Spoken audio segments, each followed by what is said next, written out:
maker of heaven and earth.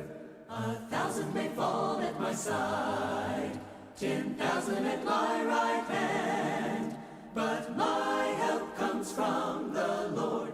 My help comes from the Lord. My help comes from the Lord, maker of heaven and earth. He will not allow my foot to be moved. He who keeps me will not slumber. For the Lord who made the heavens and earth will be my strength forever. I lift up my eyes to the hills. Where does my help come from? My help comes from the Lord. My help comes from the Lord. My help comes from the Lord, maker of heaven and earth.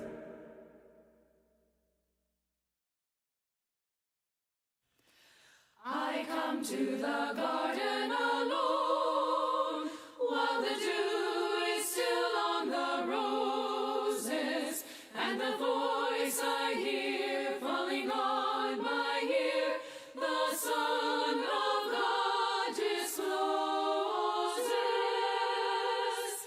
And he walks with me, and he talks with me, and he tells me I am his own, and the joy we share as we tarry there, none other has ever known. He speaks, and the sound of his voice is so sweet, the birds hush their singing, and the melody that he gave to me within my heart is ringing. And he walks with me. All right, back in 1900 and, well, none of your business. But anyway, after my freshman year of college, my roommate at the time at Oklahoma Christian and a friend of his from his hometown, they were both from Dodge City, Kansas, and several other students from Oklahoma Christian decided we would go. We were invited to go and do a campaign in Canada. And so I don't know about the wisdom of this, but there was about 14 or 15 of us. We drove in 4 cars, a caravan from Oklahoma City all the way to Vancouver, Canada. And we were traveling somewhere, I think it was in the state of Montana, maybe it was the state of Washington. We were driving along there, all 4 cars of us. We'd managed to stay together most of the time. We lost 2 of them part of the time in Wyoming. But anyway, that's a whole nother story. But we're driving down this mountain, and there's this guy on the side of the road. His car's there, and he's walking down the road with a gas can. So I said, let's stop and pick him up and give him a ride to the next place where there's a gas station. And so we pull over. Of course, that means all 4 cars pull over. So he's a little bit nervous about why 4 cars pulled over. He gets in the car with us, and I'm pretty sure my roommate Dorman was driving the car. And yeah, Dorman Diller. And anyway, Dorman's driving the car, and we're going down this mountain. And when we were growing up, Dorman and myself, our parents told us that when you're driving in the mountains, don't touch the brakes. Because you touch the brakes, you'll wear the brakes out, and they won't have no brakes when you get to the bottom of the mountain. So we're like kind of like screaming down the mountain. And we take this corner, and it might not have been on 2 wheels, but it might have been on 2 wheels.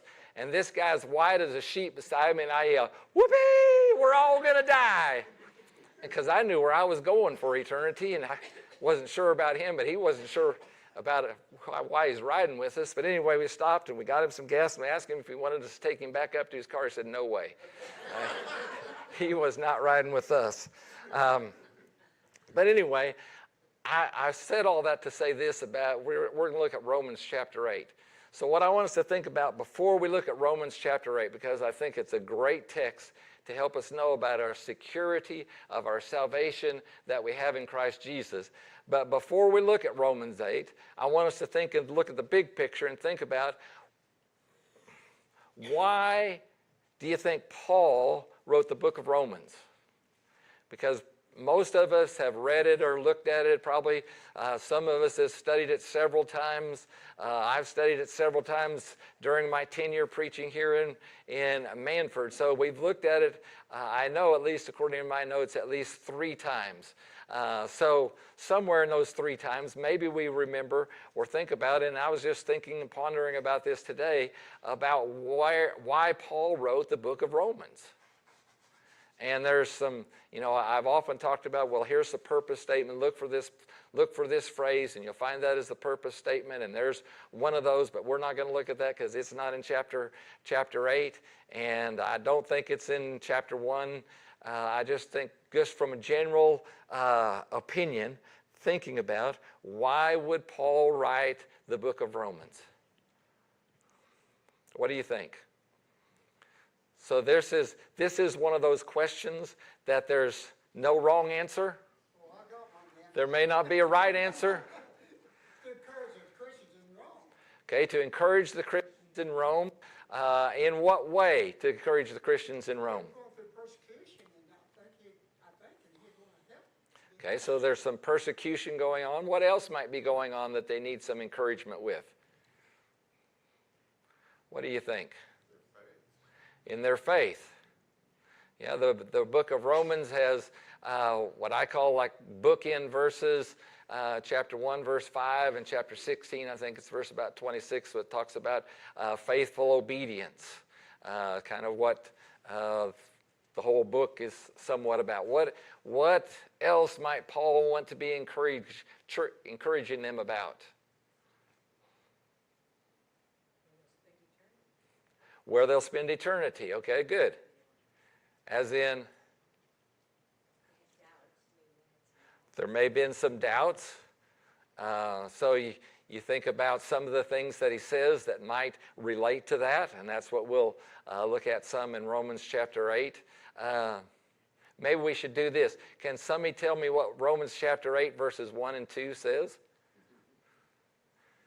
Therefore there is no... That's right. There's no condemnation for those who are in Christ Jesus, for the law of sin of death has been put away with. We follow the law of the Spirit of life in Christ Jesus. Okay, so that helps us with that encouragement part. Maybe a little bit of their doubts. So anything else you can think of as you think of what Paul writes in Romans? Some people's favorite chapter is Romans chapter 12. One of my dad's favorite chapters. He could quote that whole chapter when asked to. Yes, ma'am.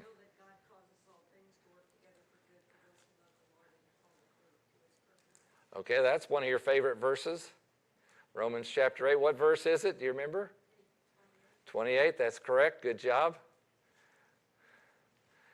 That was, all things work together for good to those who love the Lord, etc. In case you didn't hear Dolores, because she speaks a little softly.